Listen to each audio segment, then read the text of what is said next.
అని నేను చెప్పబోతున్నాను. సారి వాటిని చదువు. యోహాను సువార్త 19వ అధ్యాయము 23వ వచనం ఒకసారి చదివించవలసిందిగా కోరుతున్నాను. అటు తర్వాత సమాప్తము అప్పటికి సమాప్తమైనదని యేసు ఎరిగి లేఖనము నెరవేరినట్లు నేను తప్పుకొనుచున్నాను అని చిన్న ప్రార్థన చేసుకుని అందరూ తలవంచినట్లయితే. పరిశుద్ధుడ, మహోన్నతుడ, సర్వశక్తి గల దేవ, నీకు వందనాలు, స్తుతులు, స్తోత్రాలు చెల్లిస్తున్నాం నాయన. ఇదిగో నాయన, ఈ మధ్యాహ్న కాల సమయంలో ప్రభావ నీ యొక్క సన్నిధిలో 5వ మాట వాక్యాన్ని నేను బోధించుండగా మీరు నాకు తోడుగా నడిపించండి. మీ యొక్క మాటలు మా యొక్క సమస్తలందరూ వినరాగిన సహాయం దయచేస్తామని నమ్ముతున్నాను ప్రభావ. ఇప్పటి వరకు జరిగిన అంతటిని మీరు తోడుగా నడిపించి మీరే మహిమ ఘనత ప్రభావం చెల్లించుకోమని యేసుక్రీస్తు అధికారి పరిశుద్ధ నామములో వేడుకొనుచున్నాము తండ్రి, ఆమేన్. ఇప్పటి వరకు మనము దేవుడు శిలువపై పలికిన 4 మాటలు మనము ధ్యానించుకున్నాము. మరి 5వ మాట, దేవుడు శిలువపై పలికిన 5వ మాట గురించి మనం ఇప్పుడు ధ్యానం చేసుకోబోతున్నాము. దేవుడు శిలువపై ఉండి 5వ మాటగా పలికిన మాట ఏంటంటే, నేను తప్పుకొనుచున్నాను అని దేవుడు దాని గురించి మాట్లాడాడు. దేవుడు ఎందుకు తప్పుకొనుచున్నాడు అనేది మనము ఈరోజు వివరంగా ధ్యానం చేసుకున్నాము. అసలు దేవుడు ఎందుకు తప్పుకొనుచున్నాడు అని కొంతమంది ఆలోచిస్తే, ఎందుకంటే దేవుడిని ఈరోజు సెలవుశారు కదా, నిన్నటి నుంచి ఆయన్ని బంధించారు, చాలాసార్లు బంధించి ఆయన్ని మార్నింగ్ నుంచి ఇప్పటి వరకు చాలా హింసిస్తారు. రోమియోలో ఏంటంటే దేవుణ్ణి కొరగాలతో కొట్టడం కానీ, అలాగే ములకిరీటం పెడతాం కానీ, అలాగే ఆ కొరగాలతో కొట్టేటప్పుడు దేవుని యొక్క చర్మము చీల్చుకొని వచ్చేస్తుంది. ఎందుకంటే ఆ యొక్క కొరడ విసరంగానే ఆ కొరడాకి 5 ముదులు ఉంటాయి అన్నమాట. ఆ 5 ముదులు ఇక్కడ కొట్టంగానే ఆ ముదులు అనేది ఆ చర్మం మీద పుచ్చిపోయి ఇక్కడ లాగేటప్పుడు ఆ చర్మం అనేది ఏంటంటే చిన్న చిన్న ఆ ముక్కలు, మనం ట్రాక్టర్ గొడ్డలు వెనకాల ఉంటుంది కదా, గొడ్డలు వేసేటప్పుడు నాకలి వెనకాల నాకలి ఉంటుంది కదా, అలాగే ఆ నాకలి ఎలాగైతే ఉంటుందో సేమ్ ఆ పొర అనేది కూడా సేమ్ అలాగే ఉంటుంది. ఆ యొక్క పొర దెబ్బ అనేది దేవుడి మీద వేసినప్పుడు, ఇలా వెనక్కి లాగినప్పుడు ఆయన యొక్క చర్మం ఏంటంటే చిన్న చిన్న పీసులుగా ఆయన యొక్క చర్మంలో నుంచి రక్తము, ఎంతో రక్తము ఆయన లో నుంచి కిందకు వెళ్ళిపోయింది. కొంతమంది అలా ఆలోచిస్తారు, ఎలా దేవుడిని చాలా శ్రమ పెట్టారు, నిన్నటి నైట్ నుంచి ఇప్పటి వరకు దేవుడికి చిన్న మంచిగా కూడా ఇవ్వలేదు, ఆ దేవుడిని ఎంతో శిక్షించారు, ఆయనకి అందరూ ఆయన మీద ఉమ్ము వేశారు, ఆయన్ని శిక్షించారు, ఆయన కొట్టారు, ఎట్టబడితే అలా చేశారు అని చాలా మంది అనుకుంటారు. కానీ దేవుడు ఆయన దానం ఏంటనేది మనము ఈరోజు తెలుసుకున్నాము. 22వ కీర్తన ఆయన ఆ శిలువపై ఉండి ఎలా మాట్లాడాడో దాని గురించి మనం తెలుసుకున్నాం. 22వ కీర్తన 15 ఒకసారి చదివించండి. నా దేవా నా దేవా, కీర్తనలు 22:15.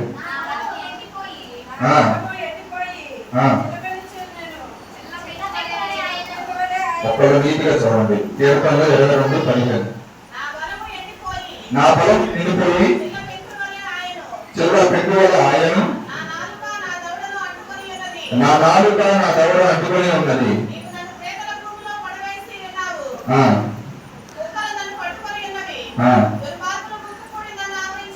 చాలండి, చూసారా?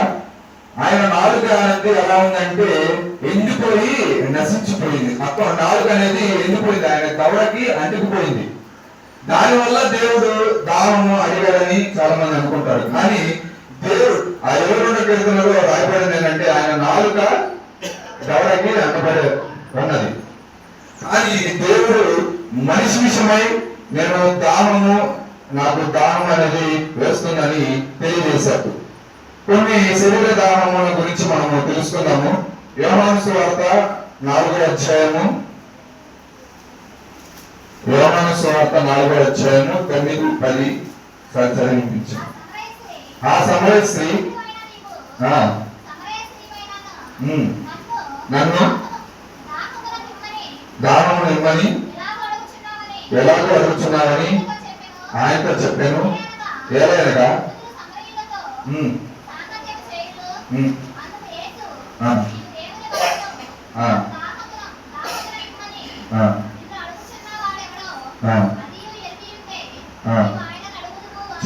చాలండి.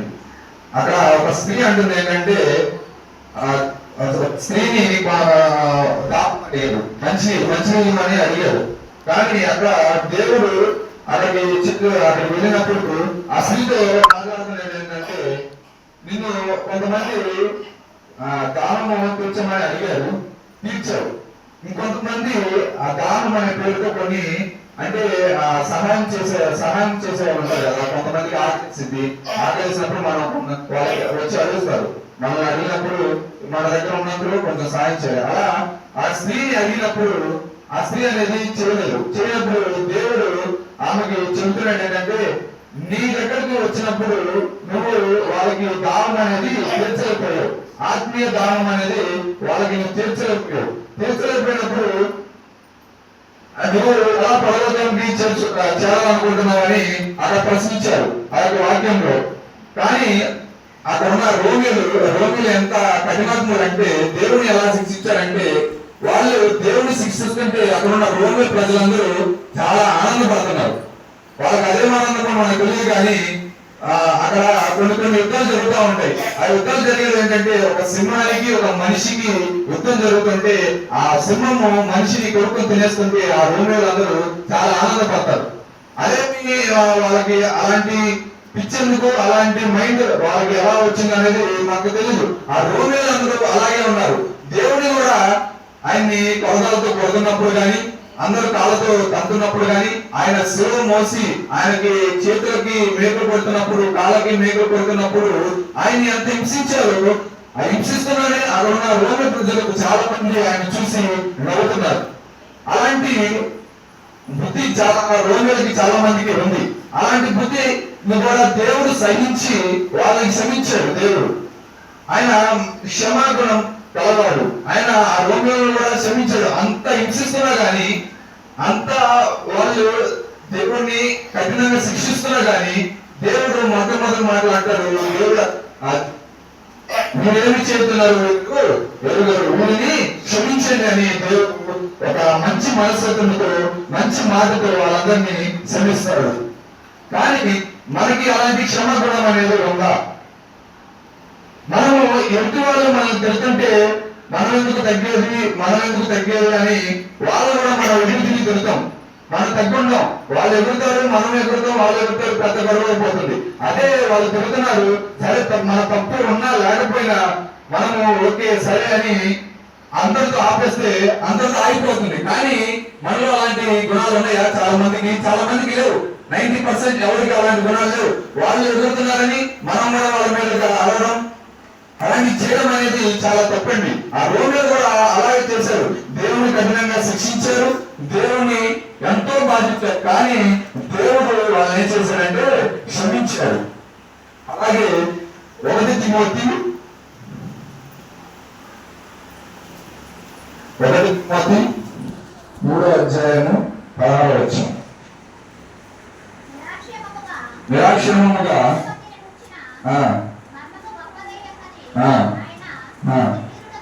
శరీరుడుగా ప్రత్యక్షమాయను.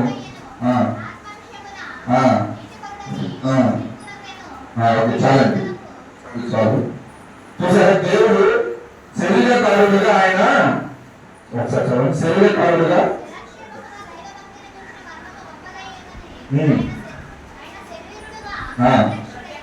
ప్రత్యక్షుడు ఆయన శరీరుగా ప్రత్యక్షముడు ఆయన. చూసారా ఇక్కడ కూడా శరీర పరముగా చాలా మంది ఈ లోకంలో చాలా మంది ఆ శరీరాన్ని ఎలా పడితే అలా వాడతారు. కానీ మన ప్రభువైన యేసుక్రీస్తుడు అక్కడ శరీరాన్ని ఎంత భద్రంగా ఉంచుకున్నాడు చూడండి. ఆ శరీరాన్ని కూడా ఆ రోమిలు ఏం చేశారు? చీల్చివేశారు, కరదాలతో చీల్చివేశారు. కానీ మన గురించి మాట్లాడుకున్నట్లయితే మన శరీరాన్ని ఎలా ఉంచుకుంటున్నారు, మన యొక్క శరీర దానాన్ని ఎలా అమర్చుకుంటున్నారు, కంట్రోల్ చేసుకుంటున్నారా లేదా?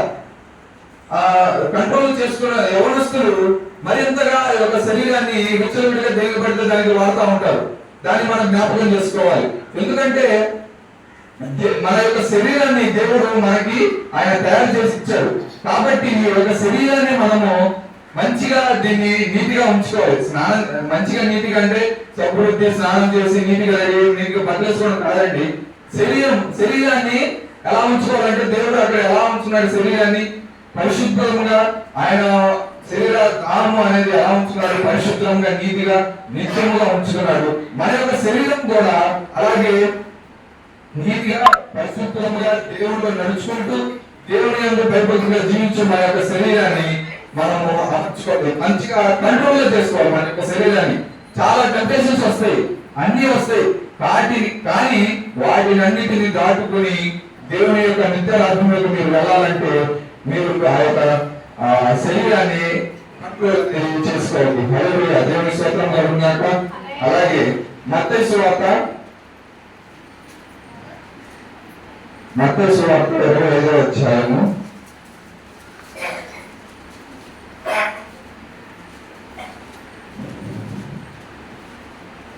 మత్తయి సువార్త 25:34 నుంచి 40 ఒకసారి చదివి. అప్పుడు రాజు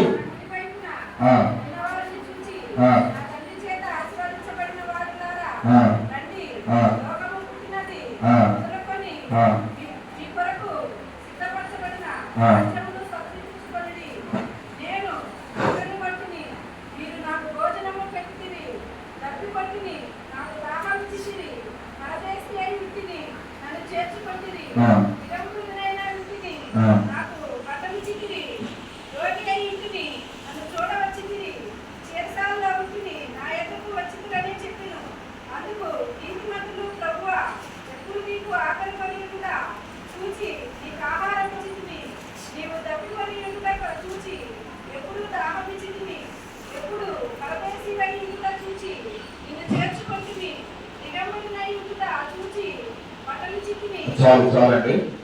ఇక్కడ చూడండి మత్తయి సువార్త 25వ అధ్యాయం 34 నుంచి 40 వచనాల్లో ఏమంటున్నాడంటే అక్కడ అప్పుడు రాజు తన కుడివైపున ఉన్నాడు చూచి, నా తండ్రి చేత ఆశీర్వదింపబడిన వారా లోకము పుట్టినది మొదలుకొని మీ కొరకు సిద్ధపరచబడిన రాజ్యము శపథించుకొనడి. ఆయన చెబుతున్న మాట అంటే మన కోసం ఒక స్వతంత్రమైన లోకం అనేది ఉన్నదని మనకు తెలియజేస్తున్నాడు. అది స్వతంత్రమైన లోకం ఏంటంటే పరలోకం మన కోసం సిద్ధపరిచి ఉన్నదని ఆయన తెలియజేస్తున్నాడు. 35వ వచనంలో నేను ఆకలి కొంటిని, మీరు నాకు భోజనము పెడితిరి, దప్పుకొంటిరి,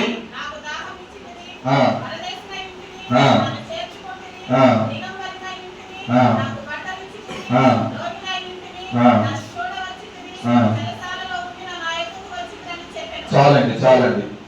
మీకు ఇక్కడ మంది ఉన్నారు ప్రజలు, వాళ్ళు కొంచెం మంచి చేస్తారు. ఆ మంచి ఏంటంటే మీకు తెలియజేస్తాను. మత్తయి సువార్త 34-40 వచనాలు మీరు ఇంటికి చదువుకున్నట్లయితే అలా దేవుడు చెబుతున్నాడు, మీరు నాకు ఆకలిని తీర్చితిరి, దాహము తీర్చితిరి, నాకు బట్టలు ఇచ్చితిరి, నేను చెరసాలలో ఉన్నప్పుడు మీరు వచ్చి నన్ను పరామర్శించని అని దేవుడు చెప్తాడు. కానీ వీళ్ళు దేవుడిని పరామర్శించలేదండి. దేవుడికి బట్టలు ఇవ్వలేదు, దేవుడికి దాహము తీర్చలేదు. వీళ్ళు తన సహోదరుడు, తన స్నేహితుడు అనేవాడు ఒకరు చెరసాలలో ఉన్నారండి. ఆ యొక్క చెరసాలలో ఉన్న యొక్క స్నేహితుడి గురించి వీళ్ళు వెళ్ళి ఆ యొక్క స్నేహితుడికి బట్టలు ఇచ్చారు, ఆకలి ఉన్నారు. అంటే ఒక మనిషి శ్రమలో ఉన్నప్పుడు, ఒక మనిషి బాధలో ఉన్నప్పుడు, ఒక మనిషి ఎవరు లేరు అని ఒక ఆలోచన ఉన్నప్పుడు ఈ యొక్క మిత్రులు ఏం చేశారంటే వెళ్ళి మేమున్నాం అని వాళ్ళు ఆ యొక్క స్నేహితుల దగ్గరికి వెళ్ళి వాళ్ళు ఆయనకున్న అవసరాలన్నీ తీర్చారు. దాన్ని బట్టి దేవుడు వీళ్ళందరినీ అభినందిస్తున్నాడు. ఎందుకంటే నేను ఎలాగైతే చేశానో మీరు కూడా ఒక మనిషి ఎలా అయితే ఈ లోకంలో తప్పుకొస్తున్నాడో ఆ యొక్క తప్పికను మీరు తీర్చారు, ఆ యొక్క తప్పికను మనం తీర్చారు అని దేవుడు వాళ్ళతో చెబుతున్నాడు.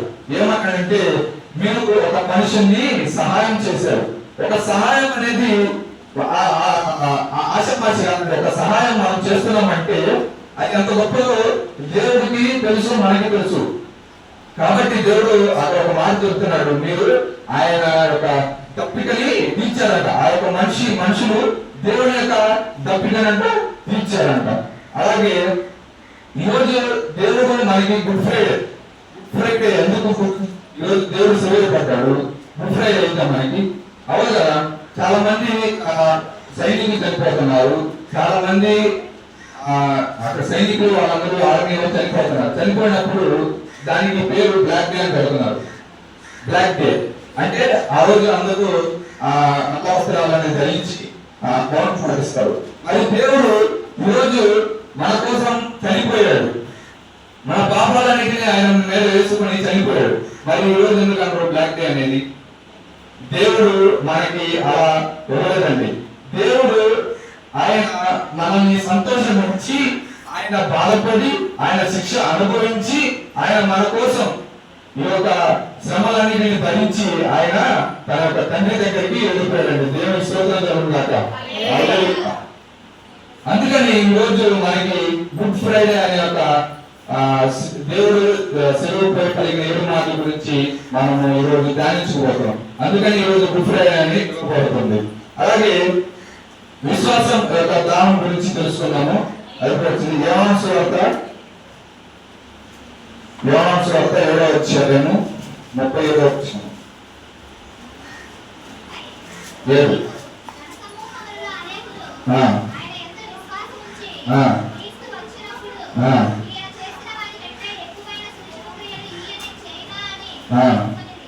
చాలండి.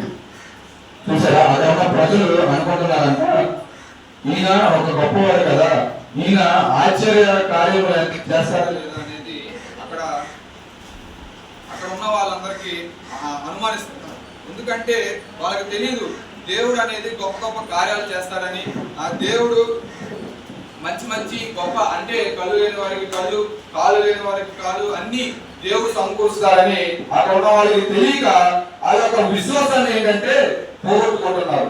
దేవునితో విశ్వాసం కానీ, దేవునితో ఐక్యత లేని వారు కానీ, దేవునితో సంభాషణ అనేది లేనట్టుగా అక్కడ మనం గమనించవచ్చు. మనలో కూడా మంచి విశ్వాసం అనేది ఉండాలి. అక్కడ వాళ్ళకి దేవుని పట్ల విశ్వాసం అనేది లేదు. మనకు కూడా దేవుని పట్ల విశ్వాసం అనేది లేదా? దేవునితో మనము గడుపుతున్నామా లేదా అనేది మనం ప్రతి ఒక్కరు ఆలోచించాలి. దేవునితో మనం సమయాన్ని అనేది గడుపుతున్నామా లేదా అనేది మనం ఆలోచించాలి. ఇప్పటివరకు మొదటి నుంచి ఇప్పటి వరకు మనం చూసినట్లయితే చాలా మంది దేవుని దాన్ని తీర్చగలిగారు. వాళ్ళు ఆ దేవుడు సెలవు నేను తప్పికొనుచున్నాను అన్నప్పుడు వాళ్ళు ఏం చేశారంటే ఆ యొక్క మేకుకి చుట్టి వాళ్ళు తాగే మొత్తు పానీయము దానికి అంటించి ఆయన నోటి దగ్గర పెట్టాడు. అది పెట్టగానే వాళ్ళందరూ చాలా పిచ్చోళ్ళు. ఎందుకంటే మనకు తెలుసు దేవుడు దేని గురించి దానం అవుతున్నాడు. కానీ వాళ్ళు రోమియోలు, వాళ్ళు ఏంటంటే క్షమాగుణం అనేది వాళ్ళకి లేదు. వాళ్ళు సైతాన్ బిడ్డలు. కాబట్టి దేవుడు దానము నేను తప్పికొనుచున్నాను అనగానే వాళ్ళు ఏం చేశారంటే ఆ యొక్క మత్తు పానీయాన్ని తీసి దేవుడికి అందించాడు. దాన్ని కూడా దేవుడు ఏం చేశాడు? క్షమించాడు. కాబట్టి మనము ఈ లోకంలో బ్రతుకుతున్నాం అనే దానికి ఒక మంచి సూచన. మనం బ్రతుకుతున్నాము, మనం ఈ లోకంలో నిజంగా బతుకుతున్నాము, దేని గురించి బతుకుతున్నాము అనేది మనకు ఆలోచన మనమే చేసుకోవాలి. చివరిగా ఒకటి చదివి నేను ముగిస్తాను. మార్కు సువార్త 2వ అధ్యాయము 17వ వచనం. యేసు ఆ మాట విని